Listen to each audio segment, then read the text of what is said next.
All right, video 2. This is going to be disassembly of the frequency sweep and switching over to the controls demo. So first,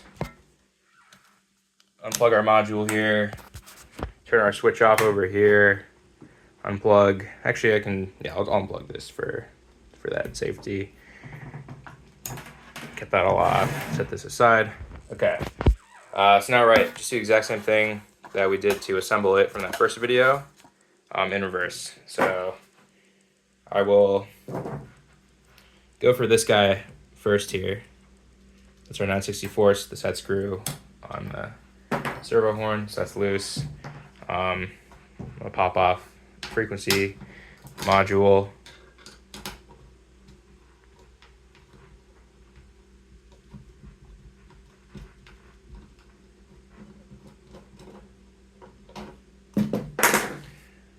All right, and then I'll just flip this over. Oh, it seems a little floppy. I'm gonna crank up this thing. There we go. And undo these M5s here, or just I'm gonna undo them all the way so that the whole assembly just falls off.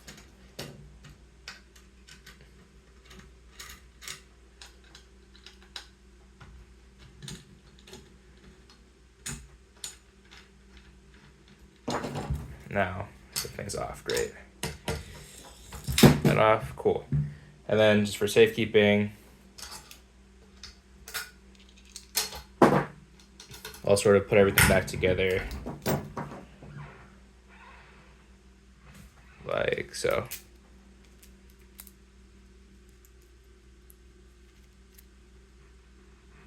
Just put this in.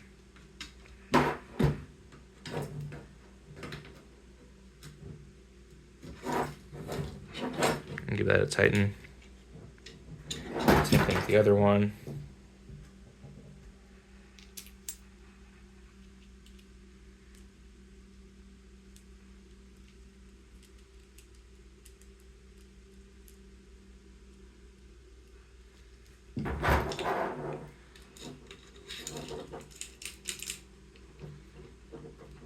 All right, great. Then you can just set this aside.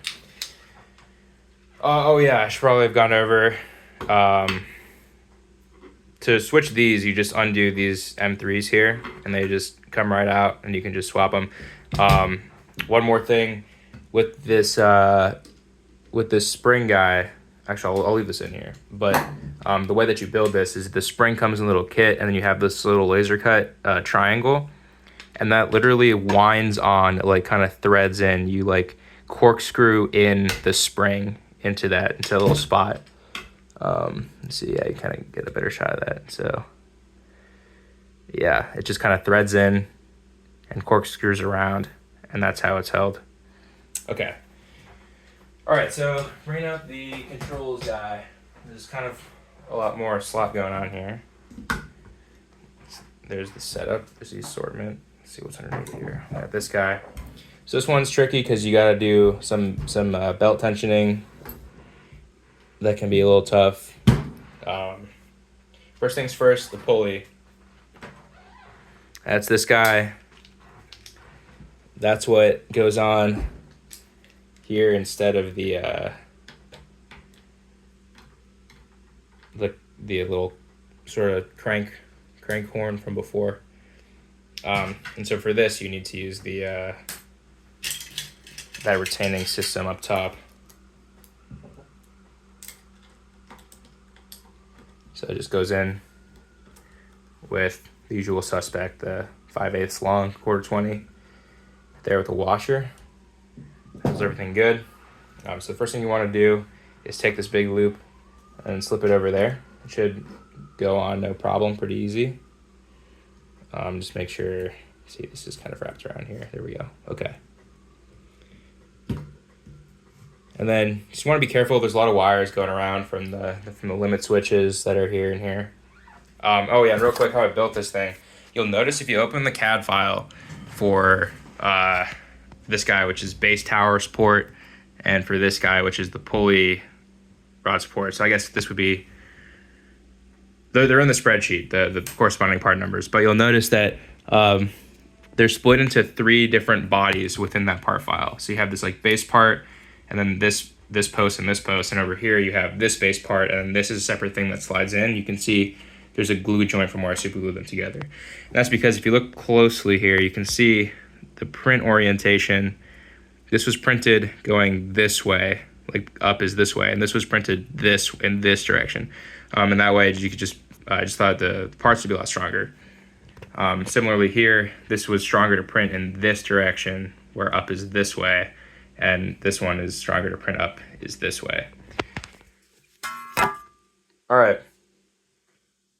So this thing's over, then you can just start filling in the bolt holes, do them loosely. And it really helps to have an Allen wrench with this kind of ball end for this, because there's some tighter angles. Again, 5/32. So let's put that in. Very loose, finger tight. And there's one over here on the inside.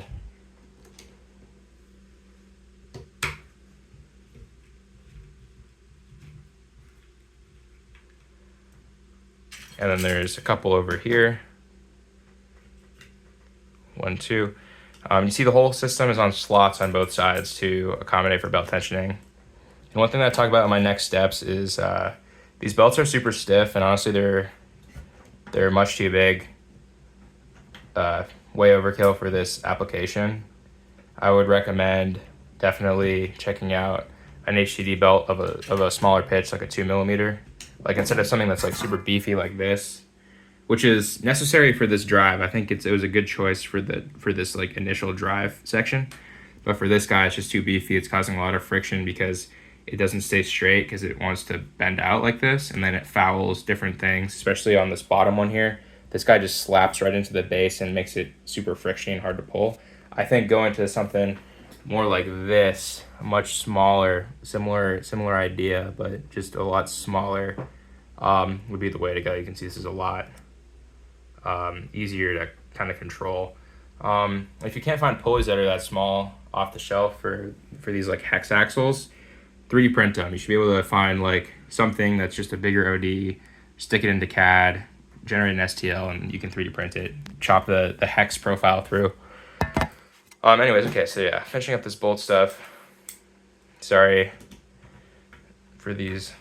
Yeah, I'm no YouTuber for sure.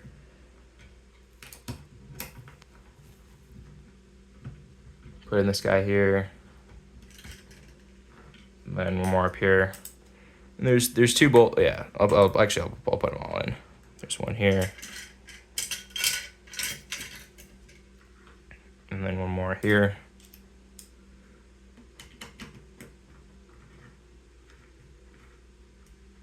Great. Okay, so now you can see these can slide because they're on slots. So the first thing to do is to tension this main drive belt here. So just want to pull this guy back as far as you can, and get this belt as taut as you possibly can get it. And it can take some force, pretty good amount of force. And then go in with your Allen wrench and tighten up all the way around here, like this.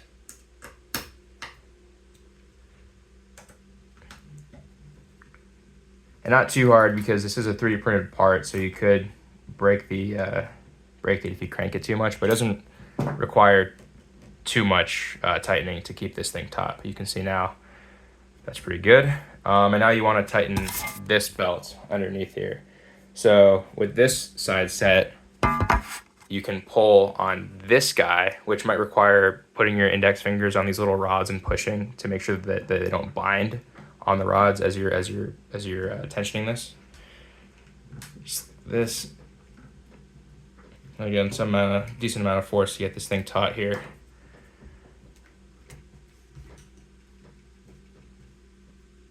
And tighten.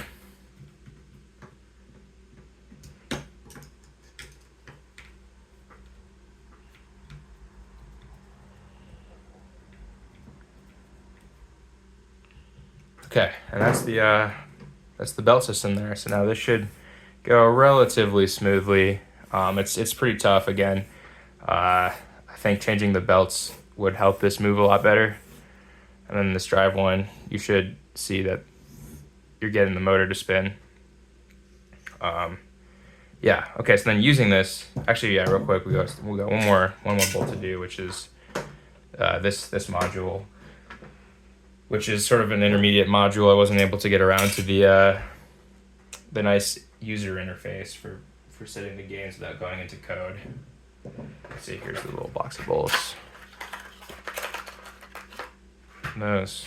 I just put this in real quick right here. And then it's the exact same interface. This cable works just the same here. So it's a very modular system.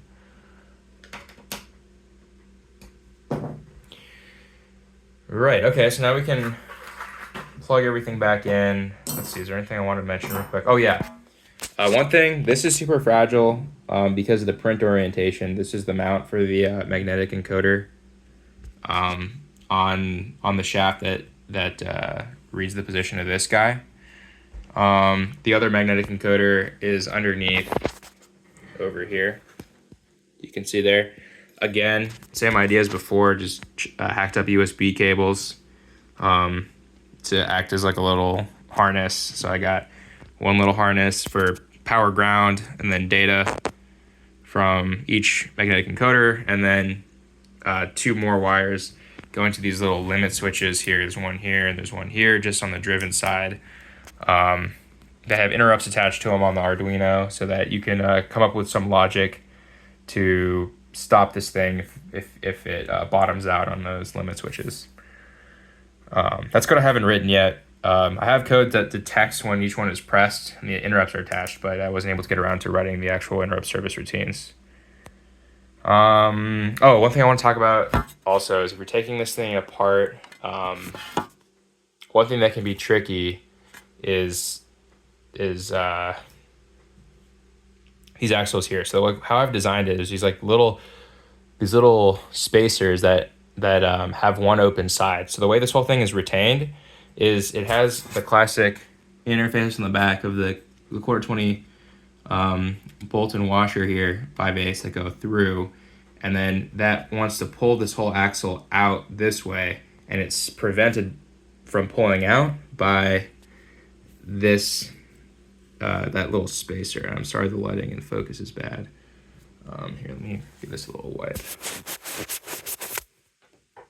And marginally better. Okay. Yeah, it's just controlled by this guy. So this just floats in there, and this axle, like the distance between the axle face on this side and the axle face right in there is just slightly smaller than the total distance between those two bearings, so that you could get some preload on this little clip when you tighten that bolt down all the way to keep everything from moving around.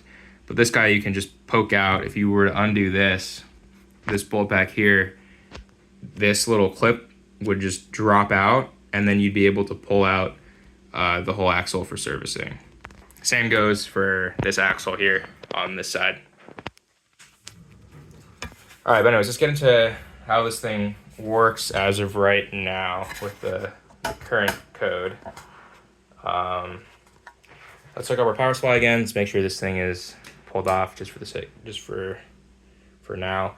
The way this works right now is it zeros based off of the very first moment that the microcontroller is turned on. So the instant that the microcontroller is powered, it reads these positions and like zeros them. So if I had this here, it would think that there is no display, and then turn the microcontroller on, it would think that there is no displacement between these two. So you want those to be like pointing right at each other. So let's see the same thing as before. Plug in here. Now the microcontroller is on. Recall that because we're plugged in, even though the switch is off, because that switch only controls the motor power. So now our microcontroller is zeroed and starting to apply control algorithms. The instant we plug this in here, and then plug in, actually, sorry, we weren't plugged in. Microcontroller not powered because we hadn't plugged in this guy yet. But the instant we plug this in, you should start to hear a hum because it'll, there's going to be some error. It's going to start applying PWM. Or I guess not, right? Because okay. And then we can just turn turn this on over here. Oop, limit switched out. That was a good little demo. Some bug in the code must be. Why did it stop when it hit that? Probably because we cooked a fuse. So that's a good example. Let's inspect the fuse. You can just pull it out just like that. Yeah, that's a burnt fuse. So we killed that fuse there. This was a 7.5 amp fuse. That's generally fine for running this thing. You definitely won't damage anything, any of the hardware on 7.5 amps. So let me just go back to my box of fuses. Replace that.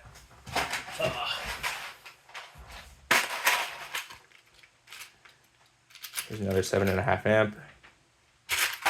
Let's pull this back. Yeah, I'm not quite sure why that went. So future work, figure out how to make this thing perform a little bit more robust. Put this back in here. I'm gonna unplug and replug this guy to power off the microcontroller so that we can reset our 0. Wait a few seconds for capacitance to drain. Plug this in, turn this on. Oh, same thing again. Okay, there might be a sensor issue that I'm leaving you off with this. It might have gotten damaged in the past few days. That's very annoying. That it's sort of not working properly anymore. But yeah, so you change the fuse. Check out the code, make it better, make it more robust. Yeah. And that's this demo here. The controls demo.